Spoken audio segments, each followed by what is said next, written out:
I accidentally saw my best friend sitting on my husband's lap. Jonas, your stupid wife didn't notice that I swapped our daughter with hers, right? She spoils our daughter every day. But where is my daughter and hers? Why don't you bring her with you? I've been punishing her for a month, and it's getting boring. You won't feel bad, will you? My husband said coldly. Of course not, he replied. I only married Helena for her family's money. The child she had isn't worth anything. Once our daughter inherits her fortune, I'll just kick her out. I wiped away my tears and pretended not to know anything, dedicating myself to raising their daughter. It seemed they thought I was particularly easy to deceive and would never notice anything unusual. Louisa was becoming increasingly bold. Before, she would secretly meet Jonas while I was at work. Now, even when I was at home, she would find all kinds of excuses to show up. Although I knew deep down that every time Louisa came to my house, it was to see her daughter and Jonas, I still did not refuse. Whenever she came over, I warmly welcomed her. Jonas was very satisfied with this arrangement. Whenever he saw Louisa arriving at our house, he couldn't help but smile. Sometimes, he even flirted with her in front of me, sending subtle, suggestive messages. Even Bianca was becoming closer to her. Moreover, he bought a pair of house slippers for her so she could visit anytime. This life continued until Bianca took her college entrance exam. Seeing her ridiculously low test score, Jonas pretended to be angry. How did you score so low on the exam? He asked. Bianca didn't care at all. Our family has money. Why should I work hard to study? Mom can just buy me a degree. Jonas gave me a discreet glance. Seeing that I didn't express an opinion, he continued, no matter how much your mommy loves you, she can't let you do this. It's not easy for her to manage the company alone. You have to make an effort. Otherwise, how can you help her in the future? Bianca agreed. That's right. I'm mommy's only daughter. With so many companies under her name, how could she let me starve? Over the years, Bianca had been spoiled by Louisa and Jonas, becoming arrogant and domineering, with no skills or knowledge. At her level, she wasn't even qualified to intern at my company. But I didn't say it directly. Instead, I said seriously, how can being a general manager be enough? She's my only daughter, and she should inherit everything from me. I've already planned everything. I'll send Bianca abroad for further studies. When she returns, I'll fully entrust the company to her. Hearing this, Louisa's eyes lit up instantly. Jonas and their daughter nodded joyfully, their faces full of smiles. Watching the three of them laughing proudly, I laughed as well. They laughed at me for being too foolish, while I laughed at them for being too naive. During the study abroad application process, I took Bianca to the company every day. I taught her to familiarize herself with the company's operations without reservation. 3 years later, Bianca returned from abroad. The moment Louisa saw her daughter, she couldn't control her emotions. She rushed forward and hugged her tightly, tears streaming down her face. After expressing their longing for each other, Bianca walked straight to me and said bluntly, Mom, I'm back. When will you let me take over the company? Looking at her impatient expression, I gave a faint smile. Let's go. I've already organized a press conference. Right now, I'll entrust everything to you in front of everyone. The press conference venue was packed.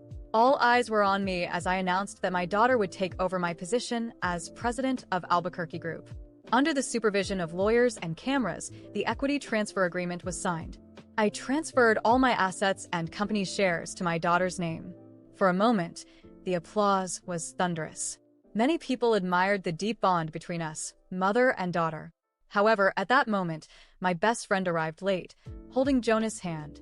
Under the curious gaze of the crowd, she pulled out a paternity test report and loudly announced, Helena, to tell you the truth, Jonas and I have been in love for a long time and had a daughter at the same time as you. The hospital gave us the wrong baby. Bianca is actually my biological daughter with Jonas. You've raised her for so many years. Now it's time to give her back to me. Hearing this, there was an uproar. Isn't that Louisa Almeida, Mrs. Albuquerque's best friend? She actually had an affair with Mrs. Albuquerque's husband and even had a child with him. The issue is, Louisa's daughter died when she was just a month old. If the hospital did switch the babies, doesn't that mean Helena's real daughter is Louisa's biological child? That's despicable. Not only did she steal someone else's husband, but she also killed her own daughter. Isn't this the end of the world? Moreover, Mrs. Albuquerque just transferred all her fortune and shares to Bianca's name, and now she discovers Bianca isn't her daughter. Is this what a person does? Amidst the accusations, Jonas confidently spoke. In the first half of my life, I was trapped in marriage. As a man, I tried to convince myself to be responsible for it. But I'm human too. On countless difficult nights, I kept asking myself, is this the life I want? Helena comes from a good family. She treats me well. But what I truly love is Luisa. I just want to follow my true love. Is that wrong? Marriage is for happiness, and divorce should be too. Marriage shouldn't be a prison that stops me from pursuing love. I hope you all bless us. Jonas' words seemed heartfelt. A man unhappy in marriage, seeking freedom and love. I didn't bother with him. I looked at Bianca and asked, "What do you think?" Bianca calmly read the equity transfer agreement and said coldly, "Mom, this is the last time I'll call you that. Although you raised me for over 20 years, you're not my biological mother. Blood is thicker than water. I hope you won't stop our family from reuniting." Jonas pulled out a divorce agreement and a bank card, throwing them at me. "Let's divorce now, in front of everyone. This card has $700, which is your compensation for taking care of our daughter and the divorce over the years." Hearing this, everyone at the scene was furious. As expected, people from the same family stick together. Amidst everyone's outrage, I couldn't help but smile. Okay. I signed the divorce agreement under everyone's astonished gaze. Seeing this, Luisa and Jonas were slightly stunned, as if they hadn't expected me to agree so readily. They picked up the documents, checked them carefully, and smiled with relief. As they laughed, I spoke again. "Since you've given me such a big surprise, I also have a big gift for you." Jonas looked confused and asked, "A gift? What kind of gift?" "A big gift." After signing the papers and seeing Jonas and Luisa's smiles, I felt strangely calm. It was as if all the pain I had carried for years had been lifted in that instant. It wasn't resignation, but something different. A certainty that, no matter how much they laughed now, they had no idea what I had in store for them. When they left the event, still celebrating like two infatuated teenagers, I stayed behind in the hall. The people around me tried to console me, some offering help to recover the assets I had transferred to Bianca. I thanked everyone but declined any intervention. I told them I needed time to process everything. They didn't know, but all I needed was silence to put the rest of my plan into action. I went home that night. The house felt bigger, emptier, as if every wall echoed with betrayal and lies. I looked around, seeing the furniture I had once chosen carefully, the family photos on the shelves. Every object seemed to mock me, reminding me of all I had endured while being deceived. I took the photos one by one and put them in a box. I wasn't going to destroy them, not yet. Those memories had their purpose. In the weeks that followed, I acted as if everything was normal. I continued going to the company, even though Bianca wasn't around. She claimed she needed time to understand her new role as the owner of everything. I didn't argue. In fact, I encouraged her. The further she stayed, the better. During this period, I began making small changes to my routine. I sold a few smaller properties that were in my personal name, ones not tied to the company. I discreetly invested the money into something Jonas and Luisa would never suspect. People. I didn't hire expensive lawyers or investigators. I knew their pride would protect them better than any legal document. Instead, I began connecting with old acquaintances, loyal employees, and even people who, like me, had been wronged by their actions. I discovered that Luisa had a history of intrigues long before she entered my life. She had destroyed a marriage before mine, something that had never been publicly mentioned. Jonas, on the other hand, had hidden debts skillfully concealed by using my name and resources. But the most interesting discovery was about Bianca. During the 3 years she spent abroad, she got involved in parties, scandals, and even minor crimes that Jonas had covered up. None of this had come to my attention before because, of course, they had gone to great lengths to maintain appearances. This gave me something valuable: patience. I let weeks turn into months. During this time, Bianca tried to visit the company a few times, but she quickly realized she wasn't capable of handling anything. The employees ignored her or treated her indifferently. She became frustrated, which led her to spend more time partying and less on business. Jonas, on the other hand, grew increasingly confident.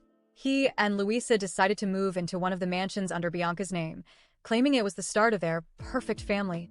I didn't object, not because I agreed, but because I knew every move they made was a step closer to what I wanted. Finally, the opportunity arrived. Bianca organized a huge party at one of the company's properties, claiming it was to attract new investors. The event was a disaster. The guests, important business people I had known for years, left outraged by her lack of organization and careless attitude. When the news reached me, I made sure to call a meeting with the board of directors. The meeting was swift, almost painless. Most of the board had been on my side from the beginning, even after the transfer of shares. They knew Bianca was incapable of leadership. During the meeting, I presented a comprehensive dossier on her actions over the past months, showing how she was putting the company at risk. I didn't need much effort to convince them. They voted unanimously to remove her from active management, leaving her with only a nominal title. Jonas and Louisa, who were present, were visibly irritated but could do nothing. I still had allies in places they didn't expect. After the meeting, Jonas confronted me for the first time in months. He tried to shout at me, accusing me of manipulating everything. I simply looked him in the eye and asked, "Did you think it would be that easy? Did you think I would be destroyed so easily?" He didn't reply. He just left, taking Louisa with him. Now, things are calmer on the surface, but I know it's not over. Bianca is still legally the owner of the shares and remains an important piece in the game I've started to play. Jonas and Louisa, on the other hand, are beginning to realize that the fortune they wanted isn't as simple to control. They have resources, yes, but they're isolated. The world they built on lies is starting to crumble, slowly but steadily. As for me, I wait. I know there is still much to do. I'm not in a hurry. The true flavor of revenge lies in patience.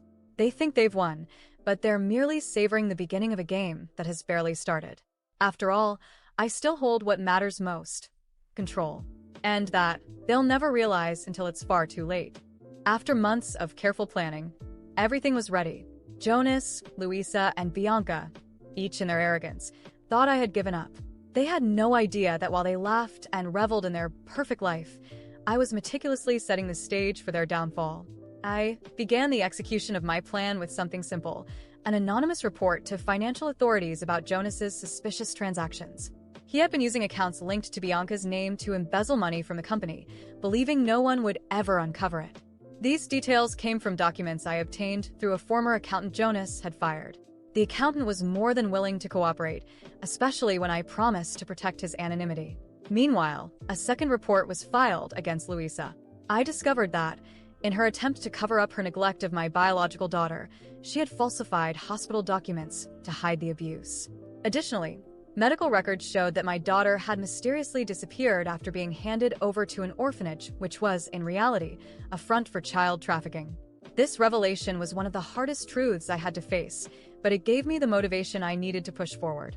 Bianca, on the other hand, was not my main target, but she became entangled in the chaos due to her own poor choices. The parties and scandals she dismissed as trivial began surfacing in the media. Authorities started investigating her, and despite her claims of being a victim, it became evident that her negligence and lack of leadership had contributed to the financial turmoil in the company. The final blow came during a public event. Jonas and Louisa were attending a charity gala organized by Bianca. They were glowing, acting as though they owned the world, when law enforcement officers arrived and arrested them right in front of everyone. The charges against Jonas included fraud, tax evasion, and embezzlement.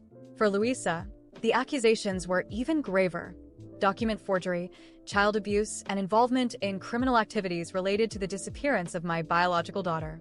The silence in the room was broken only by the clicking of cameras.